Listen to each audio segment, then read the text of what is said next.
Vamos dar continuidade e vamos falar agora da segunda parte, que é sobre Jesus Cristo, nosso amado Mestre. Jesus, porém, conformando o seu ensino com o estado dos homens de sua época, não julgou conveniente dar-lhes luz completa, percebendo que eles ficariam deslumbrados, visto que não a compreenderiam.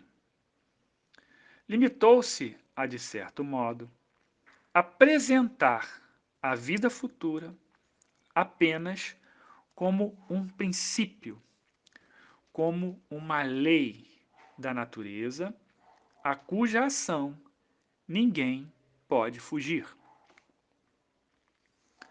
Todo cristão, pois, necessariamente crê na vida futura, mas a ideia que muitos fazem dela é ainda vaga, incompleta e por isso mesmo falsa em diversos pontos para grande número de pessoas.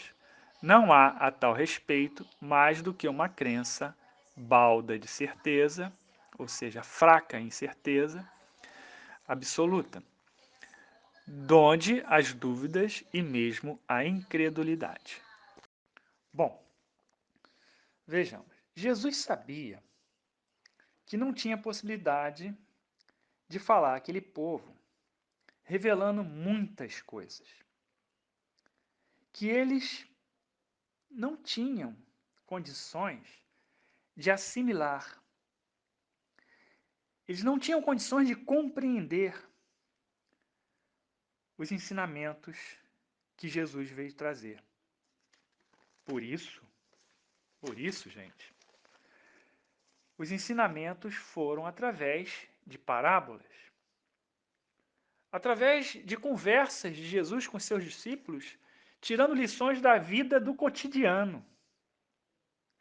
Em cada passagem da vida de Jesus, em cada momento, em cada local que ele ia e que tinha uma situação, como nós sabemos, ele tirava dali uma lição, para que ainda hoje nós pudéssemos interpretar essa lição sob a nossa ótica, com o nosso pequeno progresso que foi feito e para que continue para a posteridade esses ensinamentos do Mestre Jesus.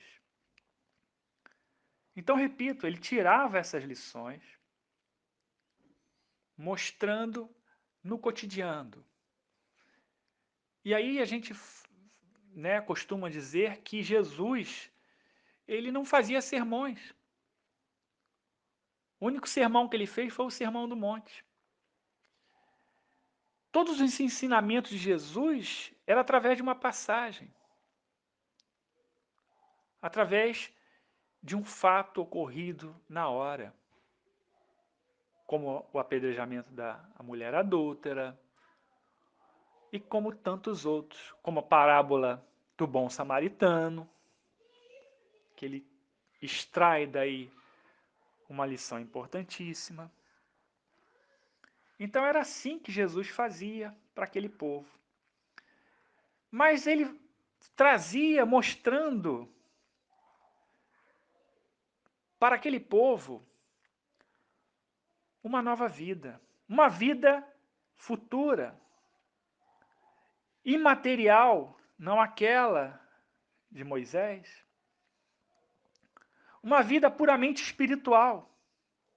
Por isso ele diz: meu reino não é deste mundo. Dai a César o que é de César, e a Deus o que é de Deus. Então nós estamos repletos de passagem de Jesus, mostrando que o reino dele não é o reino material. Que o mundo material, desses bens terrenos, do castigo divino, ele é ilusório. E que o verdadeiro mundo, esse mundo glorioso, é o mundo espiritual.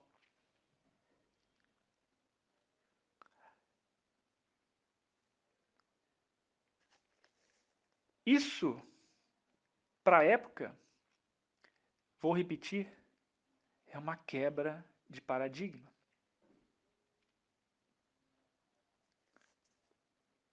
E vejamos outra quebra. Ele não veio como um príncipe, como os judeus estavam esperando o prometido por Deus. Ele não veio como um rei poderoso. Ele nasceu filho de um carpinteiro. Então ele veio trazer uma nova visão de vida futura. Uma visão cristã.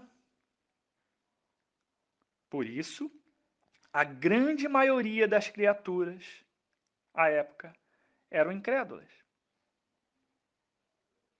Mas Jesus, propositalmente, escolheu quem? Quais foram os discípulos que ele escolheu? Escolheu entre os fariseus? Entre os doutores da lei? Ou escolheu os humildes de coração? Os simples? Os pescadores?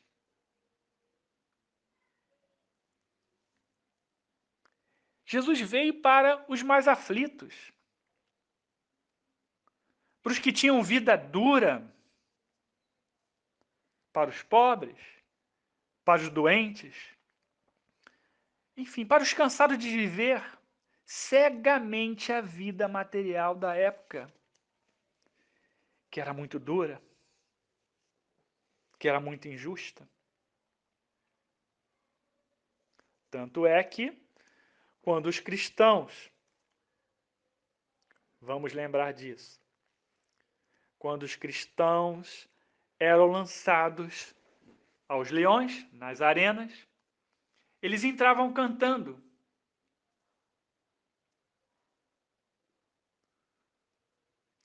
Antevendo o mundo espiritual. Pois sabiam que Cristo os aguardava no reino de Deus, na vida futura. Tanto que, quando se entrava na arena, os outros gladiadores, etc., antes de morrer, saudavam: Ave César.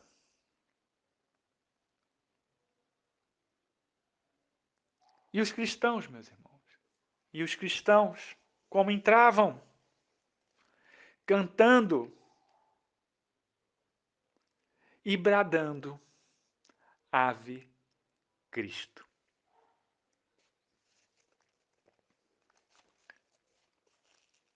Era o que ocorria. Porque eles tinham essa fortaleza da vida futura. Hoje não precisamos mais fazer isso. Mas à época, poucos faziam. Inácio de Antioquia, entrando em Roma, aprisionado, a caminho da arena, antes de ser jogado aos leões, ele estava sorrindo. Sorrindo. Tanto é que um guarda o interpelou e disse: seu tolo, vais morrer. Por que esse sorriso no semblante? E ele, sorrindo, disse: vocês não conhecem Jesus? Ah, vocês não conhecem Jesus. Eu conheço Jesus. Eu amo Jesus. Eu acredito em Jesus. Eu acredito na vida futura, no reino de Deus. E continuou sorrindo.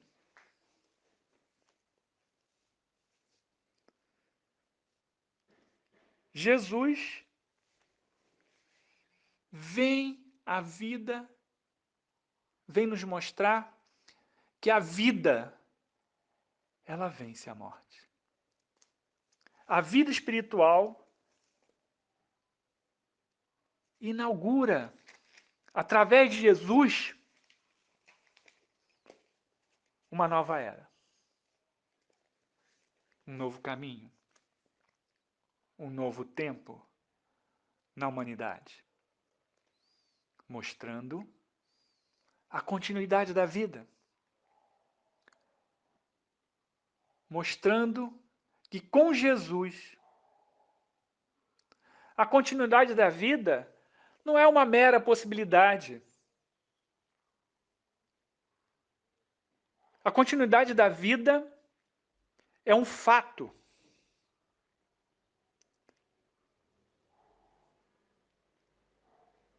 Não uma possibilidade.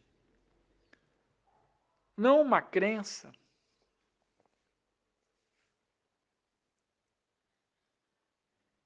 É um fato não tão explicitado por Jesus à época, como diz o texto. Não é explicitado por Jesus, mas interpenetrava naqueles corações que estavam aptos a entender Jesus. Não é um fato que é, na época, explicitado tão bem por Jesus, mas que é começado a ser explicitado pela doutrina espírita, que é dirigida por Jesus, que é comandada por Jesus. Mas serviu a muitos daqueles corações à época como sustentáculo de fé, sustentáculo de coragem, apesar da ameaça de morte pairando sobre aquelas almas. Porque eles já enxergavam esta vida triunfante. Eles já enxergavam essa vida futura. Vamos dar mais uma pausa, guardando em nossas mentes a importância, a sublimidade e a mudança no mundo que nos trouxe o nosso amado Mestre Jesus.